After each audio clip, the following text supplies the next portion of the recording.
national crisis, an environmental crisis that threatens to take away what is most valuable to us. Our natural resources, our water bodies, our forest reserves, and it's all because of the pursuit of wealth by a few. It's unreasonable that as a state we would permit it to continue, and so it is important that reason is returned to the discourse of Galamsey. One way to do it is through protest, and one of the groups seeking to do that tomorrow is Democracy Hub. They, however, have some business to get through with the police first. Oliver Bakavomo joins us. He's a constitutional rights and policy strategy advisor at Democracy Hub. Oliver, it's a pleasure. Good morning to you. Good morning. I hope you can hear me clearly. Yes, we can hear you. So you have a meeting with the police this morning to discuss what exactly? Kojo, as you know, there has been consistent conflicting messages from the Ghana Police Service. But we ourselves are a bit confused. Unfortunately, the police are not speaking directly to us. A lot of the things we are finding out in the media. And so we wrote a letter to them requesting for an urgent meeting. You know, the notice for the demonstration was sent as far back as July, over 3 weeks ago. And to find out online that the police have apparently or claimed to have received an order for injunction is a big problem. But most importantly, this is where we need a bit of clarity on. We saw online that there was an injunction order that they claimed to have received, which in essence was banning Democracy Hub in perpetuity from ever organizing a demonstration in Ghana. Because it says that you are not allowed to demonstrate around the advertised date or any other date for that matter. The police then issued a statement saying that they are ready to support the demonstration and they have any problem with that. And then, so we understood it that it is a demonstration on the terms that was notified to them, and that they themselves were walking away from the injunction order, which every lawyer would advise you that being obtained ex parte was unconstitutional, and so that's null and void. Then subsequently, another statement was issued where they were saying that, in fact, they were going by the injunction order, and that's what they wanted to wish to do, to change the location. But the order does not talk about location. It bans the demonstration in its entirety. So we have now become very confused. And so we wrote an urgent letter to the police asking to have a meeting with them at 10 a.m., which they've agreed to. It's for us to be able to understand the back and forth on this matter. But our position nonetheless is clear. And as they themselves seem to be going in that direction, that any ex parte injunction which is obtained violates law, the Constitution, and by law is null and void. In any event, Democracy has now made its intentions clear that the urgency of the environmental crisis means that they are prepared to defy any unconstitutional order in this regard. Right. We expect, obviously, that after this, that the police might attempt to bring contempt charges, and the matter then can be argued and brought before the Supreme Court as to whether or not what is the right position of law on this case. It seems to me that at this point, the matter to be settled is about the route of your demonstration. We are unclear. We just want clarity, in fact. We don't know exactly what is happening, you know, and we anticipate that obviously questions around that could come up. We are going into the meeting in a collaborative spirit. We do hope that they come into that meeting as well. Our previous experiences have shown us that the police often come with a template where they said this is what they have been directed by leadership and it's our way or the highway. We do hope that this is a real conversation, that approach is not how we're going to treat this meeting, but that we will treat each other with the respect that we all deserve in a democracy. So, Oliver, if you meet the police today and they insist that you cannot use that location, would you call off the demonstration? We are proceeding to that meeting knowing that give heaven, hell, or high water, that we are stepping out to demonstrate from the 21st to the 23rd of September. And so we do hope that the compromises that we are going to be making together is one that realizes and ensures the demonstration comes on. But if we don't reach an agreement, the protesters are still going to come out on those days. So you say you're prepared to reach a compromise, an indication that there's the likelihood that the location can change? So far, the location now we have proposed to the Ghana Police Service is the Revolutionary Square. Mm-hmm. If their preference is that we are too far away of Jubilee House and want us closer, we are prepared to listen to them. And if they want you farther? And previous time, this is what we want to avoid.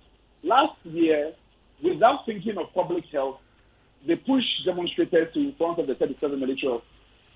We think that is irresponsible and that can compromise the health of people who are seeking medical care. We do not want a situation whereby that is even on the table. So that's how we are going to the meeting, because we are mindful of the rights and interests of other citizens as well in this critical time. What if they want you farther from the Jubilee House? Well, the protest, you actually know, several investigations have shown that politically exposed persons, including at the Jubilee House, have been involved in consistently responsible mining activities, including receiving bribes in connection with this. There's a lack of leadership at the top that in the backstops at the Jubilee House. Now, in our history, it has always been the right of our people to be able to petition their seats of government. We did so during the colonial times. Many of us remember, of course, lives lost of President Dati and President Ajete and others. And we told ourselves as a nation that never again. In fact, we made national heroes of those who organized that protest and called them the victims. Today, there's debate about their role as founding fathers of this nation. So it's that we are a nation that believes in protest and protest at the seat of government. We hope that that history is reminded, it's upheld, even in, now that we say we are a democracy, we shouldn't do less than the colonial masters. What will be taken away from a protest, which is talking about illegal mining and the devastating effects on our forest and water bodies, if where you converge or where you decide to really do this protest is changed? There's several places you can hold a protest across the country. You can hold one in Asante Bekwai, Mampong, Ejira, Ejisho, all over the country, right? Now, one of the things that we want to preserve for posterity as a constitutional republic, that citizens must never lose the right to march their seat of government and petition their leaders. That is a democratic value we must preserve, and we must hold the line on this issue so that we don't become the only country in the whole world where citizens are not allowed to petition their seat of government.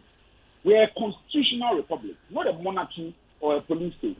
And that's also, it is not just a demonstration, but it's also about preserving the ends of our democracy. That is also a value I think a lot of people respect. This claim about an area being declared or being perceived as a security zone, is it or was it part of the considerations you made in selecting the place that you chose to host this demonstration? Yes. In fact, most people are not aware that since the last protest we have, the police have obtained successfully 4 injunctions against the country. It seems that we are the only people who are not allowed to demonstrate in these times. But we have respected those because those were made on notice. And we both appeared before a judge and we argued our case. In all those instances, all the courts refrained from upholding the police view that it's a security zone. The consideration then, for instance, in the last one was that Christmas is for merrymaking. There was nothing, the police argument that the security zone was not accepted by any court. But they seem to be consistent on that point. And it's a point that we also think that it is important for our democracy to preserve. That citizens should always walk to their seat of government and demonstrate. One of the organizers was arrested, Ralph St. Williams. Why was he arrested? Our understanding is that the police said they picked him up because he opened up access to the construction site that is the National Cathedral. Now, the irony is that Ralph has become the first person to be arrested in connection with the monumental waste of public resources that the National Cathedral is. It's almost ironic that those who are drawing attention to the problem are the ones who are facing abuse of the law or even any law or semblance of law in this regard. The claim also was that he had disturbed public property. In fact, what he had done was that he removed placards of the NPP that were advertising Baumia that exposed the site of the National Cathedral. There's no destruction of any public property involved. Ultimately, the police opted against charging him with any offense and let him go. But we have also written to the Inspector General of Police demanding an apology because this seems to form a pattern of consistent police abuse of persons who are connected with Save the Country and organizers of our demonstrations in this country. We need answers for that. Is he in on fact, record? one of the things we are preparing to talk about is that our understanding is that last night, certain persons dressed in security apparel went to the homes of Ralph, of his parents, and sisters, and confiscated their mobile devices and left. Those are the only things we took. But that's something that we'll address subsequently later on. So you say the man has been... Yes, Ralph was released as of last night. Was he charged with any offense? He was not charged with any offense. Was he cautioned of any offense? At the time we spoke to the police, they actually produced a statement where they were cautioning him in respect of destruction of public property, which I was alluding to earlier. Is he on record to have stated that... Sorry, please proceed. So that subsequently he was released without any police inquiry, bail or anything, meaning that they were withdrawing that portion as well. Is he on record to have stated at the press conference announcing this demonstration will go ahead that he actually opened the gate to the... What's the name of that place? The big whole place. The construction national, site. Yes. The construction site of the National Cathedral.